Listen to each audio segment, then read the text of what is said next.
So if you haven't seen it, there's a trend that went around on YouTube called porn trauma. Basically, the creator would talk about porn that stuck with them into adulthood. Because you too It's where the poo fits. Watching every single one of these videos, there were absolutely none that I could relate to. Hello, darkness, my old friend. The way you're supposed to do this is someone's supposed to challenge you to do the video. Did anyone challenge me? No. I've come to talk with you again. Does anyone care that I'm making this? Probably not. Because vision softly. And then finally we're going to talk about video games, because I think I found the thing that is the root of the reason that I am the way that I am. God, this is fucking boring. So let's go ahead and get into my ass. As always, thank you for watching. And the only thing I can remember that really freaked me out at 10 years old was these Uwe Boll movie Postal movie. Now I know what you might be thinking. Yeah, it's got blood and gore and all that, but I really didn't care about that as a kid.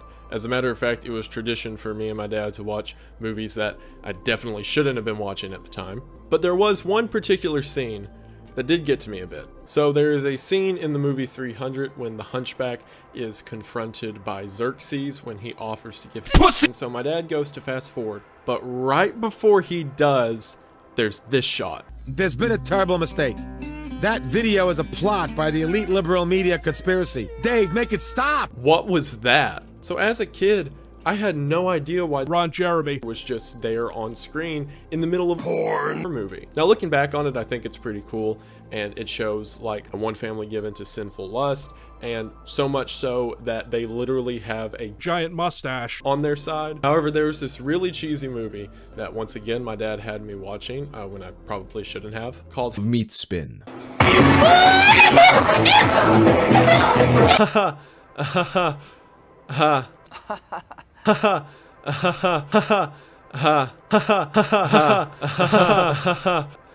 That was one of my first brushes with like psychological horror. Speaking of, another movie that we watched in a hotel room that had me freaked out was Deep Real deep. Blue Sea. Now, we're gonna talk about the pussy here in a minute, but this is our first introduction to. For context, I am horrified of pussy. That is the one thing to this day that I hate, that I don't want to deal with, that I have nothing to do with, and I just, like, I played Subnautica. One of the first movies that I saw that had to do with the ocean was Deep Blue Sea. There is a scene where Ron Jeremy is attacking these Taliban.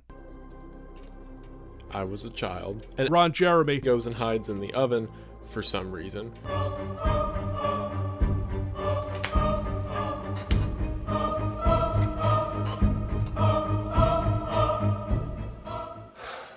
Sacrifices I make for good taste. Now, I've got another really bad, or had a really bad fear of being trapped or like bound up in an oven, because the thought of someone trapped in an oven while a shark's attacking was a lot. And then while it's happening, I remember like holding my hands like this and thinking to myself, I really hope the oven doesn't turn on. And about the same time, my dad screams in excitement, Ron Jeremy, turn the oven on! So I sat there thinking about what it would be like to be boiled alive and drowning with Ron Jeremy trying to get into an oven. Alright, so now we're getting into the heavy stuff. Everything I mentioned before is like, oh, that was kind of creepy. This is the start of like things that kept me up at night. The real childhood trauma. And probably the one defining series that I can say was supposed to scare me and really did was Animal Planet's HIV infected cats. Lost tapes. Animal tapes. It was awesome. Are fakes, either trolling or seeking popularity from the throes of the original. And most importantly, no video of someone stomping a puppy to death anywhere. But essentially what it was, at like 1 and 2 in the morning at night on Animal Planet, they would air these found footage mockumentaries. Every episode was centered around a different cryptid that was hunting down pedophile hotspots. I remember as a kid, some of them were awesome. Like there was this Cartoon Incorporated episode that I thought was really cool. The ones that come to mind off the top of my head, there was the one about the Kids Chat that attacked a group of kids. And I remember At the end, the Kids. dead, and we just see his body cam, and all we see is HIV-infected cats. pecking at him. I didn't care for that at all. This satanic creature, these progressively get stupider. This has been quite therapeutic for me. Did you ever imagine that in your life you'd be looking back fondly on a Sarah Palin. and think, ah yes, better times? Thank you all for watching. I hope you enjoyed. Postal 3 deserves nothing but absolute scorn.